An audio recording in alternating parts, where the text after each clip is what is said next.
नमस्ते दोस्तों, मेरा नाम वीरेंद्र और आपका स्वागत है हमारे मिस्ट्री टॉक चैनल पे। सबसे पहले आपका धन्यवाद क्योंकि आपने जो इतना हमें रिस्पांस दिया है वो बहुत बढ़िया दिया है क्योंकि एक ही वीडियो में हमारा 98% चैनल मोनेटाइज हो चुका है। तो चलिए आज सुनते हैं एक नई घटना। आज मैम आए तो चलिए उनका नाम पूछते हैं और वो कहाँ पे रहते वो भी पूछते हैं। नमस्ते मैम, नमस्ते सर। क्या आपका नाम? श्वेता सिंह सर। कहाँ पे रहते हो आप?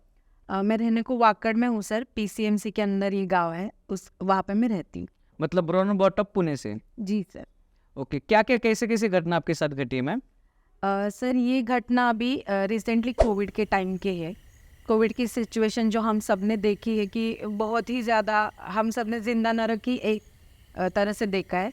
तो इस समय में फर्स्ट कोविड वेव में तो ठीक था, सेकंड कोविड वेव में मेरी फैमिली इन सब का शिकार हो गई। तो शुरुआत ऐसी हुई कि मेरी फैमिली में जो है मेरी चाची है, उनके पिताजी गुजर गए थे। तो यहाँ से वहाँ जाना था फैमिली से, और जाने के लिए बहुत कम अलाउंस मिलता था तब। जगह जगह पे टोल नाका वगैरह, पुलिस की ये थी नाकाबंदी। ऐसी शुरुआत हुई और फिर मेरी चाचा और चाची दोनों ने ही समझा कि नहीं, हम नहीं सब को लेके जा सकते, तो हम दोनों ही चले जाते। सोलापुर में बारशी करके एक गांव है सर, उसके अंदर ये आता है खांडवी गांव। वहाँ पे वो गए थे। वहाँ पे उनके जो पिताजी है, उनका अंतिम संस्कार हुआ। और वहाँ से जब लौटे तो मेरे चाचा को कोविड हो चुका था। वो बड़े हैं घर के, सबसे बड़े हैं, पापा के बड़े भाई है। और जब वो कोविड से सफ़र हो रहे थे तो वो ऐसे थे कि उन्होंने बहुत सारे वीडियोस देखे थे टीवी में कि लोग क्या करते हैं, डॉक्टर क्या करते हैं, कोविड के नाम पे लोगों को एडमिट भी करा रहे हैं, बहुत सारे फ्रॉड चालू है और किडनी और वो सब निकाल के ले रहे, ऐसे कुछ उन्होंने व्हाट्सएप पे वीडियो देखे। और वो देख के वो डर गए और उन्होंने सोचा कि नहीं, अब मैं नहीं ट्रीटमेंट लूँगा, मैं घर में ही अपना कुछ कुछ उपाय करके अपना ठीक कर दूँगा ऐसे। और सबसे छुपाया, फैमिली में किसी को बताया नहीं उन्होंने कि मुझे खांसी हो रही है या कोविड के कोई सिम्टम हो रहे हैं, और बाहर सोते थे। पर 3-4 दिन बाद उनका खांसी बढ़ गया तो समझ गए। हमारे फैमिली में मेरी जो 2 नंबर की बहन है वो डॉक्टर है, वो समझ गई। तो वो उसने बोला कि आप इग्नोर मत करो, ऐसी जो आप सोच रहे हो ऐसी कोई चीज़ होती नहीं, कोई आपका किडनी नहीं निकालेगा, आप चलो। उनको शुगर था तो उसने ऐसे मनाया उनको कि शुगर के पेशेंट को वैसे भी किडनी किसी को यूज़ को नहीं होती, आप चलो, ऐसे करके उन्होंने लेके गए। तो जब लेके गए अस्पताल में और एडमिट किया, उसके बाद वो फिर भी उनका डर ख़त्म नहीं हुआ, क्योंकि वहाँ पे कोविड में हम सब जानते कि सिचुएशन ऐसी थी कि फैमिली में कोई मिल नहीं सकता, क्योंकि वो क्वारंटाइन होते थे हॉस्पिटल में। तो जो भी टिफ़िन देना है आप नीचे दे दो रिसेप्शन पे, ऊपर तक कोई नहीं जाएगा, कॉलिंग करो, वीडियो कॉल करो, यही सब चलता था। तो वो एक तो ऐसे इंसान थे कि अकेले नहीं रह सकते, अकेले बिल्कुल नहीं रह सकते, उनको लोग चाहिए। और बात इतना करेंगे कि रात के 2-2 बजे तक दोस्तों से बात करने में बिजी, फिर घर से फ़ोन आएगा कि चलो जाना है, आना है घर 2 बजे तब आएंगे, ऐसे वो थे। पर उनको वो जो हॉस्पिटलाइज हो गए ना, वो और ज़िंदगी में कभी वो हॉस्पिटल कभी गए नहीं, पर कोविड की वजह से वो हो गए क्वारंटाइन, तो वो नहीं उससे बाहर निकल पाए। उनको एक्सेप्ट भी नहीं होता ना कि इतने साल हमें कुछ हुआ नहीं है, हाँ। सडनली हॉस्पिटल जाना, वो सब चीज़ें एक्सेप्ट भी नहीं हाँ, होती। और छोड़ भी नहीं रहे। और वो और टाइम ऐसा था ना सर कि वहाँ पे इंजेक्शन की सप्लाई भी नहीं थी, तो वो और डर गए कि मुझे लाया तो है यहाँ, लेकिन कोई ट्रीटमेंट ही नहीं हो रहा है, सिर्फ दवाई दे रहे। और दवाई पे मेरी बहन बता दी थी कि ये दवाई तो कोविड की, मतलब ये सिर्फ आपके बुखार के लिए है, कोविड का इंजेक्शन दिया कि नहीं। अब वो इतना न्यूज़ देखते थे कि वो जान गए थे कि मुझे रेमडेसिविर इंजेक्शन चाहिए, जो मुझे नहीं दे रहे रोज, और डर गए। तो ऐसे डर डर के वो एक 15-20 दिन में ही हॉस्पिटल में गुजर गए। गुजर रहे हो? हाँ, उनके ऊपर कोई भी इलाज काम ही नहीं। सेकंड में बहुत खतरनाक थी सर, तो उसमें बहुत सारे लोगों को रिकवरी नहीं हो पा रही थी, और इंजेक्शन का इतना शॉर्टेज था कि उनको लास्ट स्टेज में मिला जबकि उनकी रिकवरी पॉसिबल ही नहीं थी, तो वो गुजर गए। अब वो गुजरने के बाद हमारे घर में उनकी जो कुछ एनर्जीज थी, उनका जो मन था मुझे घर वालों से एक बार मिलना है, जो उनका रह गया अधूरा, वो रह गया था। वो हम सब ऐसे हो गए थे कि हम लोगों को कुछ पता है, हम लोग तो सदमे में थे कि वो चले गए, अनएक्सपेक्टेड थे। और हमारे घर में ऐसा कैसे हो सकता है, इतना हंसता खेलता परिवार, घर में डॉक्टर है, और मेरे पापा इतने स्ट्रॉन्ग है, मेडिकल के बारे में सब जानते, किसी को कोई बीमारी हो तो मौत से निकाल के लाते, पैसे से हेल्प करते, डॉक्टर्स सुझावते, लेकिन हमारे घर में ऐसे कैसे हो गया। तो हम लोग सदमे में थे और बिलीव नहीं हो रहा था कि वो चले जाने वाले हैं वगैरह। और फिर वो उनका जो था अस्तित्व कि हम लोगों को समझ में नहीं, सपने में आ रहे थे वो। लेकिन मेरा जो भाई है उनका बेटा, मेरा चाचा का लड़का बड़ा, मेरे से मेरे बराबर का ही, हम दोनों में 8 दिन का डिफरेंस था। वो अब हम लोगों में नहीं है। तो उसको वो दिखने शुरू हो गए। वो सोता था, सपने में आते थे और ऐसे बुलाते थे उसको, आजा मेरे साथ चलने से। तो वो डर गया था। वो 8 ही दिन उनके जाने से हो गए थे। सारी क्रियाक्रम की विधि भी इसने की थी। तो ये बताता था कि मुझे सपने में आते हैं पापा। और जिस तरह से वो डर के उठता था सपने से, पूरा पसीना पसीना, तो हमें समझ आता था कि इसने कुछ भयंकर देखा है। और जैसे पूछते थे तो बोलता था कि नहीं बस पापा आ गए। वो क्योंकि वो अपने पापा के बारे में कुछ ऐसा बताना नहीं चाह रहा था कि जिसमें लोगों में उनका बैड इम्पैक्ट पड़े या डर हो। तो जब उसने ऐसे बताया कि तो हम लोग समझ गए कि ये कुछ तो भयानक देख रहा है ऐसे। और छुपा रहा है। हाँ, छुपा रहा है। फिर थोड़े देर बाद ना उसके पापा की ऑटो थी और पता नहीं उसने सपने में जो देखा ना, आज तक वो राज ही रहा। पर उसने कुछ ऐसा देखा कि उसने इन्वेस्टिगेशन शुरू की। तो मेरे जो चाचा थे ना, वो पहले हॉस्पिटल में एडमिट थे और उसके बाद वो में तो मैं वो गया और पूछा उसने कि मुझे मेरे पापा का लास्ट डे का पूरा वीडियो देखना है, क्योंकि मेरे सपने में कुछ ऐसी चीज़ें आई कि मुझे वो कंफर्म करनी है। अब वो कंफर्म करने ऐसा बोला और वहाँ पे जाके उसको मना किया होगा या कुछ भी, पर वो घर से छुपा रहा था ये सब चीज़ें। और उसका एक दोस्त है अमित नाम का, उसको उसने बताया था, साथ में भी लेके गया था। तो जैसे वो मोमेंट में वो जाके आया वहाँ पे जहाँ पे उनकी डेथ हो गई, तो शायद वहीं से उनके वो पीछे आ गए। और वो आया, दूसरे दिन खांसना शुरू, बीमारी उसकी शुरू, खांसना एकदम ज़ोर ज़ोर से खांस रहा था। फिर ऐसे हो गया कि हमने वो खांस रहा है तो सबके चेकअप करवाए। तो 3-4 और लोगों का था, मेरी मम्मी को था, उसको था, चाची को था। चाची का बहुत कम रेट था तो उनको होम क्वारंटाइन ही किया और इन दोनों को एडमिट किया। अब मेरे मम्मी से भाई का कम था, कुछ 7% ही था। और मेरी मम्मी का 14% था, 25 का मैक्स लेवल था। और मम्मी क्या बताई थी कि कोई गारंटी नहीं है, अब ये वेव इतना ये चल रहा है कि इंजेक्शन भी नहीं। और हमारा सारा फोकस मम्मी पे, पर असली तकलीफ हो रही उसको, बहुत तकलीफ हो रही थी उसको। और सो ही नहीं पा रहा था, आँख बंद करती उसको वो दिखते थे चाचा। तो अब वो बताने लगा कि मुझे पापा दिखते, बोला उसके मम्मी को, बोला पापा दिखते मुझे पास बुलाते। तो हम लोगों ने ऐसे सोचा कि इसने सारी अंतिम विधि देखी है, कभी हम लोगों ने देखा नहीं था, उसने देखा है, इसलिए शायद वो डर गया है। तो हमने इग्नोर किया कि ऐसा कुछ नहीं है, भगवान का ये लगा, तिलक लगा, ये वो। अब ऐसा हो गया ना कि तब हॉस्पिटल में बेड भी नहीं मिल रहे थे। मम्मी और वो दोनों को हमने ऊपर जो गेस्ट का हमारे घर में ऐसा स्ट्रक्चर कि 3 फ्लोर्स का घर है, नीचे चाचा की फैमिली रहती है, ऊपर हमारे, और उसके ऊपर गेस्ट का है। तो हमने जिसको भी कोविड था उसको होम क्वारंटाइन ऊपर किया था, तो 3 लोग ऊपर थे। ये सब ठीक थे। मम्मी का रेट इतना ज़्यादा हो कि वह मम्मी नॉर्मल थी और भाई ऐसा था जैसे बहुत बीमार है, जबकि उसका रेट एकदम 7% ऐसा ही है। अब एक दिन, और उसमें कैसा था कोविड में, हर एक दिन बाद आप चेकअप करवाने ले जाते थे, स्कैन करवाने। तो 7 का रेशो उसका हो गया 16 और तीसरे दिन 16 का 25। अब हम लोग अस्पताल ढूंढ रहे, तो डॉक्टर हमें बोल रहे कि उसकी कोई गारंटी नहीं, 3 दिन में कैसे क्या इतना हो सकता है कि डायरेक्ट इंसान की गारंटी नहीं है। तो अब हम लोग ऐसे कि उसका सुनने लगे वो क्या कह रहा है। तो वो बोला पापा मुझे बुला रहे, एक ही वो रट लगाता था कि पापा मुझे बुला रहे और मेरे साथ सब रहो, मुझे छोड़ के मत जाओ, मुझे कोविड है तो भी मैं यहाँ ऊपर नहीं रहूँगा, नीचे रहूँगा ऐसे। तो हम लोग अभी हॉस्पिटलाइज करना उसको बहुत ज़रूरी था। तो पापा ने सोचा कि नहीं, अब घर में नहीं रखना, 25 मतलब ये जाने ही वाला है एक ऐसा।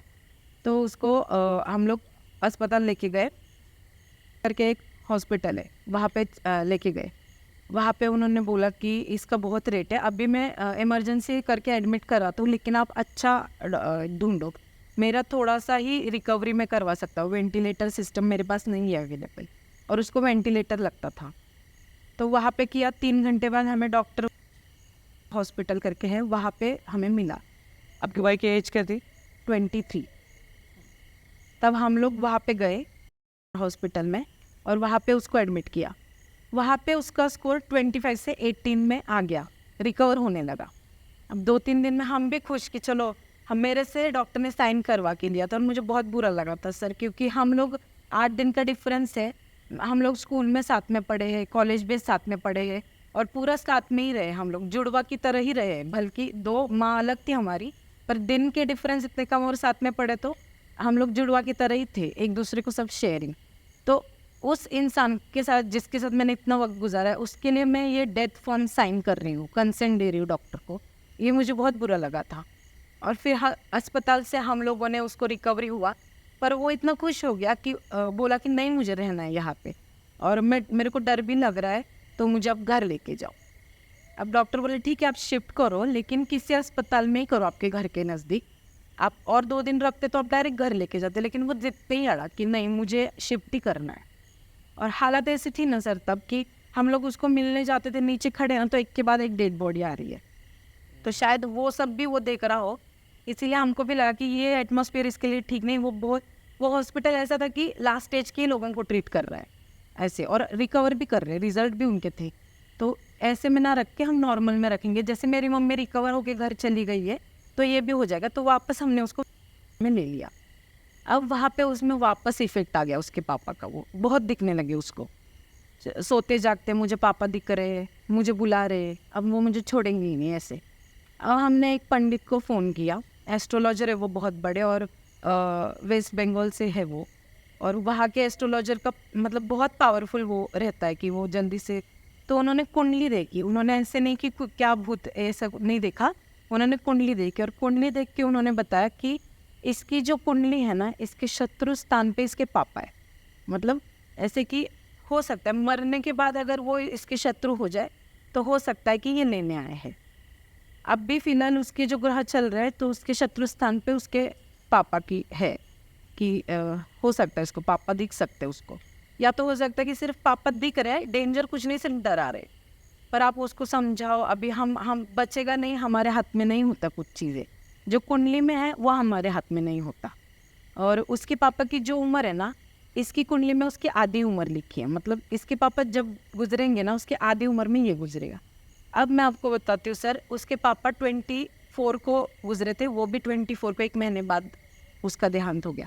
तो उनकी एज है ना 47 थी, और भाई की मेरी 23.5 थी, आधी उम्र में ही। फिर हुआ ये ना कि वो पंडित ने हमें ऐसे बताया, हम लोग फिर भी देख रहे थे, मैंने बैठ के मंदिर में हनुमान जी का पाठ किया, हनुमान चालीसा 7 बार। तो मैं जब बैठ रही थी ना, मेरे को ऐसे हो रहा था कि बीच में से मुझे हिला रहा है, मेरे को हो नहीं रहा है कंटिन्यूएशन, ऐसे मुझे डिस्टर्ब कर रहा है कुछ चीज़ अंदर, जैसे कि मुझे डिस्टर्ब कर रहे कोई एनर्जी, और मुझे वो पूरा नहीं करने दे रहे ऐसे। मतलब कुछ ना कुछ अंदर से प्रॉब्लम आ रही हाँ प्रॉब्लम आ रही, और मैं तब भी जान गई थी कि काम नहीं कर रहा है, चीज़ें काम नहीं। और ये ऐसा था कि बिना नहाए मैं मंदिर गई थी, क्योंकि उस टाइम पे भाग दौड़ करने के लिए मैंने रिस्क लिया था, मैं घर की बड़ी हूँ, तो मैंने सोचा था कि और किसी को बीमारी ना लगे, जो भी अस्पताल में हॉस्पिटलाइज है उनको मैं देखूंगी, तो मैं घर के बाहर ही रहूँगी, अंदर में आती नहीं थी, ज़्यादा वॉशरूम यूज़ करती नहीं थी। तो मैं ऐसे, तो मुझे लगा था कि मैंने प्रॉपर तो किया नहीं है, तो इफ़ेक्ट करेगा नहीं, डाउटफुल था। तो भाई के पास गई, भाई को बहुत समझाया, उसको मैं हनुमान जी की फ़ोटो भेजती थी कि आप तू इसको देख, जब भी तुझे डर लगा तो इसको देख। पर उसके ऊपर इतना हावी हो गई थी वो एनर्जीज, क्योंकि वो निगेटिव प्लेस में था वहाँ पे अस्पताल में, और बहुत सारी डेथ तब तो ऐसी था कि वो अस्पताल नरकी हो चुका था, ऐसे था। फिर लास्ट जब उसका देहांत का दिन था, उसने हम लोगों को 10 साढ़े 10 बजे से फ़ोन करना शुरू किया, मुझे और पापा को, कि आप आओ, अब मेरा समय हो चुका है। बोला हाँ, बाप रे। आज रात पापा मुझे नहीं रोकेंगे, वो बोले जिस टाइम मैं गया हूँ ना तुझे उस टाइम ही लेके जाऊँगा, ऐसे बोले। तो आप लोग मुझे मिलने आओ, मुझे घर लेके चलो, नहीं तो वो मार डाले, बोला उसने। फिर जब ऐसे बोला तो मेरे पापा वगैरह मिलने गए तो पापा 12 बजे तक हम लोग सोच रहे थे जाओ नहीं जाओ, पर मैं बोली चलो पापा, मुझे अंदर से अच्छा नहीं लग रहा, अपन चलते। तो मैं और पापा गए, और पापा बोले कि वो पापा को बोला कि मैं खाना नहीं खाऊंगा। डॉक्टर को पूछा तो डॉक्टर बोले वो आज खाना ही नहीं खा रहा है। तो पूछा कि क्यों नहीं खा रहे, तो बोला नहीं है मुझे भूख, मुझे जूस ला दो, बोला पाइनएप्पल जूस लाओ। और वो रोज़ मतलब जितना हॉस्पिटलाइज था ना, वो पाइनएप्पल जूस ही मांगता था, पीता था रोज़, पर वो बोला कि 2 पाइनएप्पल जूस चाहिए। फिर मेरे पापा बोले 2 क्यों, तुझे भूख लगी है तो खाना भी खा, जूस भी ला देता। बोला नहीं, मुझे एक ही चाहिए, इनको एक चाहिए, और साइड में कोई नहीं है। मेरे पापा ने मुझे ऐसे इशारा किया, कुछ गलत है मत आ आगे, ऐसे ही इशारा किया। और उसने बोला मुझे और जो साइड में है ना उनको एक दो, ऐसे पाइनएप्पल जूस। फिर मेरे पापा समझ गए कि इसके साथ कोई है एनर्जी। और हम लोग मतलब ऐसे सोच ही रहे थे कि कल को किसी की हेल्प लेके अपन इसके ऊपर कुछ करेंगे। और जो वो महाराज है ना कर्नाटक के, जो हमारे फैमिली का देखते, उनसे भी कनेक्ट नहीं हो पा रहा था हमारा। उनसे भी मतलब आना जाना ही नहीं हो रहा था ना, कोविड में पूरा स्ट्रिक्ट हो रहा था, वो भी यहाँ नहीं आ पाते, हम भी कैसे हेल्प ले। तो छोटे मोटे उपाय करते थे, लेकिन उसके नसीब में ही नहीं था वो चीज़। और वो 4 बजे, पौने 3 बजे डॉट चला गया है, उसकी पापा की डेथ के टाइम पे ही। बाप रे। वो उसी टाइम वो चला गया। डॉक्टर ने हमें लास्ट मोमेंट पे बुलाया कि उसकी बहुत डाउन हो रही है हेल्थ, उसके हार्ट बीट लो हो रहे हैं, 15 तक आ गई है उसकी ऑक्सीजन लेवल, आप लोग आ जाओ। तो हम आए, तो हम लोगों ने क्या करी, चीख सुनी कि उसके इंट्यूबेट कर रहे थे और वो चिल्ला के वहीं पे ख़त्म हो गया। यही तो इतना ही रह गया सर। तो उसके साथ जो राज थे ना, वो उसके साथ ही चले गए कि उसने एक्चुअल में क्या देखा था। फिर बहुत महीने बाद उसका दोस्त मेरे और एक छोटा भाई है हमारा, उसका सगा और मेरा चचेरा, तो उसको बताया कि वो अस्पताल में गया था। और शायद मरीज़ जब ऐसे हल्ला कर रहे थे, तब वहाँ के प्यून लोग उनको मार पीट के सुलाते थे। तो तेरे पापा को शायद वैसे कुछ किया है, मार पीट के सुलाया, इसीलिए उनका हेल्थ डाउन हो गया। तो शायद वो जान के उसको सदमा लगा या कुछ पता नहीं, पर उसके राज जो है उसके साथ ही चले गए। मतलब उसका जो दोस्त था अमित नाम का, उसने ऐसा हाँ, बातें उसने बताया। तो उसने और कुछ बातें बोली क्या? और उसने ऐसा कुछ ज़्यादा बोला नहीं, उसने बस यही बोला कि उसको लग रहा था कि उसके पापा की डेथ ऐसे ही नहीं हुई, उनको निग्लिजेंस, हमने उस निग्लिजेंस पे एक्शन भी लिया सर। मतलब हम लोगों को थोड़ा लग रहा था कि हॉस्पिटल नाम का, आप ऑन रिकॉर्ड भी देख सकते हैं, वो हॉस्पिटल बंद करवा दिया हम लोगों ने। वहाँ पे सप्लाई जो इंजेक्शन का आता था, वो स्टॉक है ना, वो छुपा के रखते थे और ब्लैक में सेल करते थे, जो कि कारण रहा है मेरे चाचा की डेथ का। और क्या हुआ, हम लोगों ने घर बैठे एप्लीकेशन किया सीपी ऑफिस को, और उन पर रेड पड़ी, तो उनके पास 3 लाख के मेडिसिन मिले। वो पेपर में भी आया था सब कुछ। तो कहीं ना कहीं वो ऐसे थे ना कि सच के लिए लड़ने वाले मेरे चाचा, इसीलिए शायद उनका रह गया नीचे। और वो हम सबको दिखाना चाह रहे थे कि मेरी मौत इस तरह से हुई, इसीलिए मेरे भाई के साथ वही। और ये एक किस्सा हुआ सर, मैं ये समझ गई थी एक दिन पहले ही कि ये इसके साथ जो है ना मेरे चाचा ही है। क्योंकि मेरे चाचा जब एडमिट थे, तो उनकी मौत से एक दिन पहले मैंने उनको देखा था। उनको हम लोग हॉस्पिटल से निकाल के एम्बुलेंस में बिठा रहे थे। तब जो उनकी वॉकिंग स्टाइल थी, वो जो जैसे वॉक करते थे, उनके एक पैर जो है वो टेढ़ा डालते थे। मेरे भाई की वॉकिंग स्टाइल एक दिन पहले बिल्कुल ऐसी हो गई थी, और मुझे ऐसे लग रहा था मेरे ये चाचा ही है। मतलब आपको डायरेक्टली क्लिक हो गया? हो गया। और मैंने घर को बताया कि ये ऐसे चल रहा है ना, ऐसे ही हुआ था। और ये मेरे साथ हुआ। और मेरी बहन है ना, जो मेरी सगी बहन है, वो डॉक्टर है, उसको ऑब्जर्वेशन को जाने देते थे। तो उसने जो पार्ट देखा ना, वो ही मेरे चाचा ने भाई के साथ उसको दिखाया। अब जैसे कि वो अस्पताल में गई थी, तो वो बोल रहे थे मुझे ये वेंटिलेशन वगैरह नहीं पहनना है, फेंक दो इसको निकाल के। ऐसे मेरे चाचा ने किया था। और सेम स्टाइल में मेरे भाई ने किया, मुझे ये वेंटिलेशन नहीं पहनना है, फेंक दो ऐसे। तो वो ये जो 2 किस्से थे ना, जो उसने देखा उसको वही दिखाया, और जो मैंने देखा मेरे को वही दिखाया। तो वो हमें दिखाना चाह रहे थे कि ये सब मतलब मेरे साथ ऐसा घटा है। तो ऐसा है ना सर कि हमारे घर में किसी की डेथ हो जाती, तो हमें उसके बारे में जानना चाहिए कि उनकी डेथ हुई है तो उनका कुछ रह गया है क्या, वरना वो ऐसे हो सकता है। तो हमें तो देखने का मौका नहीं मिला, 1 महीने के अंदर ही हमारे साथ ये सब घटा। और किसी के घर में डेथ हो जाती तो उनको देखना चाहिए, तो टल सकता है। और आगे ये होने वाला था सब रैंडम, पर हमें मौका मिला, पंडित ने हमको बताया कि आप पिंडदान करो। क्योंकि जिस डेथ को ये गए थे सबसे पहले बार्शी गांव में, उस आदमी की डेथ ऐसे टाइम में हुई थी कि ये सब आपको फैमिली पे ऐसे हो गया असर। तो इसीलिए आपको किसी के आप अंतिम यात्रा में भी जाते हो तो थोड़ा सा केयरफुल रहा करो। कुछ चीज़ें प्रोटेक्शन के लिए साथ में लेके जाया करो, ऐसा कुछ आप प्रोटेक्शन किया करो। जैसे कि कौन सी चीज़ें लेके जानी चाहिए? जैसे भगवान का कुछ, आपका जिस भगवान पे बिलीव है, आप या तो हाथ में धागा वगैरह बांध सकते हैं, या एक सबसे अच्छा उपाय कि आप नींबू लेके जाओ, और जब आप लौट रहे हो तो डाल के आओ पीछे, तो जो भी है उसके साथ चला जाएगा। मतलब ये 2-4 चीज़ें हमें उसके बाद कि आप ये करो आगे। अभी हमारे घर में ऐसे माहौल है कि किसी की डेथ सेरेमनी में जाने को भी घर में लोग डरते हैं। क्योंकि हाँ, ये अनएक्सपेक्टेड इंसिडेंट्स जो हाँ। हो गया ना आपके साथ। हाँ, ठीक है, उसके बाद आपके घर पे कुछ प्रॉब्लम हुआ? नहीं सर, तो हम लोगों को जो बताया था हमने सब किया वैसे। हम लोगों ने उन दोनों से कि अब आप लोग शांत हो जाओ, घर में आपकी कोई इच्छा हो, आपके जैसे मर्जी का हो वैसे ही हम चलेंगे। तो जैसे वो भाई को लेके गए उसके बाद उन्होंने कुछ परेशान नहीं किया। आगे हो सकता था जो तीसरी एनर्जी थी हमारे पीछे, तो उससे होने वाला था, लेकिन टल गया सब।